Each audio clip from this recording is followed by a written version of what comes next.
So first off, how's this week been for you? Yeah, no, it's been alright. It's been okay. Obviously, a little bit of frustration from the weekend, but sort of when you break it down, I think some of it we could control, some of it I don't think we could control. So, yeah, mixed bag of emotions over the weekend. But this week, as you can imagine, because it's been a 3 week with no game, opportunity to focus on a different competition and obviously the excitement of what that brings. It was kind of a different result to what we'd seen all season this season, the 3-3 draw. So have you learnt something new from your team from that? Yes and no. I think obviously the disappointment around the goals, like I say, is a bit of a mixed bag of emotion. Some we probably could have done better. Certainly the third goal, there's no doubt about that, but that comes with a little bit of momentum, anxiety, pressure. Obviously the first 2 goals we definitely could have done something about, but again, I do think it was influenced by poor officiating, or really bad officiating from my point of view. But yeah, I think the way we dealt with the last 7 minutes plus added time in that circumstance, the way things have gone, I felt that was good that they stood up to that. I thought they really stood up to it. And it could have been very different. We could have ended up losing the game, but we didn't. Scoring 3 goals obviously is a positive. We haven't done that on many occasions this year. I think only Barnett. So that was pleasing. And we thought we stood up to the physical side of what Gillingham brought, which was good. So from that point of view, things that I've learnt that certainly will help us going forward, yes. And then I think obviously going into a week where we've got a cup competition and 2 really important league games against 2 very, very different sides, but really good sides. Hopefully that'll help us. Just on last weekend, 2 goals for George Lloyd. What will that do for him?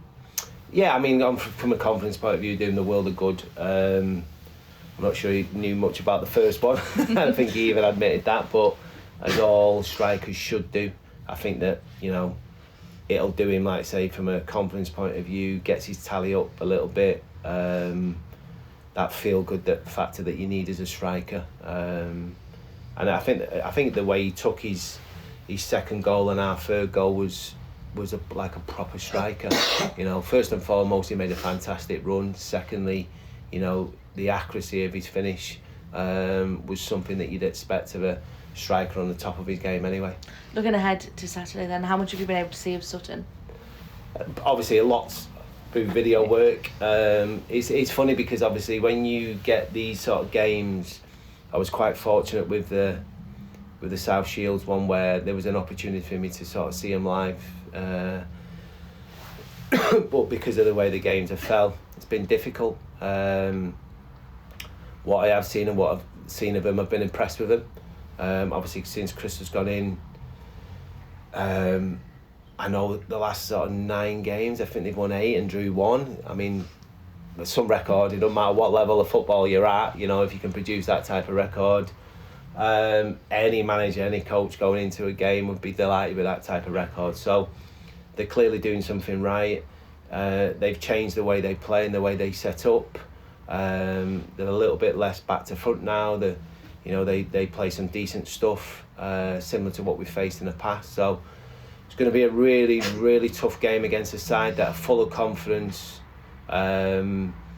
probably going into the game thinking that they can win the game just as much as we can. So yeah, it should be a good game. Yeah, you were credited for the performance against South Shield being a professional performance against what was then a National League North team. Is it the same again tomorrow? Just focus on yourself?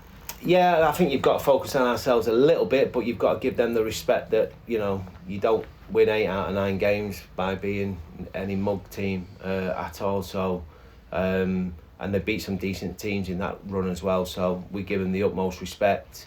Like I say, they're a good side. It's a step up from the North Shields game because obviously it's another level. There's not that much between the National League and certain teams in the National League than there is in the League Two.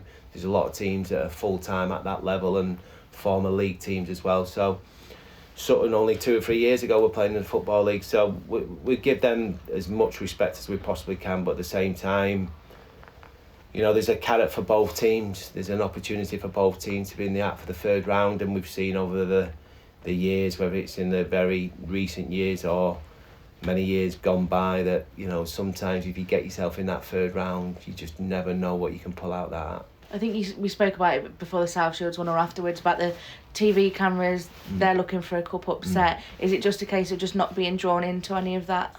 Yeah, I think it's important to be aware of it. I think it's important to be aware of it, because I think that would be a little bit naive and unprofessional from our point of view. But at the same time, you know, we have got to sort of focus on potential outcome to the game, and we know what their strengths are. We certainly know what the weaknesses are as well, and I'm sure that they're the same with us. But I think that the way we sort of start games on the front foot, if we do that certainly on Saturday, we give ourselves the best chance to come through the game, get into the next round, and hopefully get a nice draw. I think George Lloyd, when he came out, he said be the story, don't be the headline. Yeah, I mean, yeah, he's quoting me a little bit, yeah. Which is true. It's true. I mean, it's one of them where I've been involved in a hell of a lot of these games, certainly at Oxford and Lincoln especially. And yeah, and like you've just touched on it then, the cameras are there for the reason. People are there for a reason, because they want to see a headline, and we certainly don't want to be the headline. We just want to be, you know, that little piece, 3 or 4 pages in from the back pages, and that'll suit us down to the ground, and if that is the case, I'll be delighted. How are you looking injury wise? We're all right. We're not bad. Taylor Perry had a bit of an issue this week with his ankle, which was a bit of a concern, but he seems to have come through it. He's going to train today, and hopefully if he comes through it, he'll obviously be in the squad. We spoke a lot about Isaac England last week, and he got a start on Saturday. How do you think he took to the game? Yeah, I mean, it was a completely different game and what he would want, and you normally expect him to sort of thrive and do well in. But I have to say, he come up trumps in terms of he stuck at it, he stood up to it.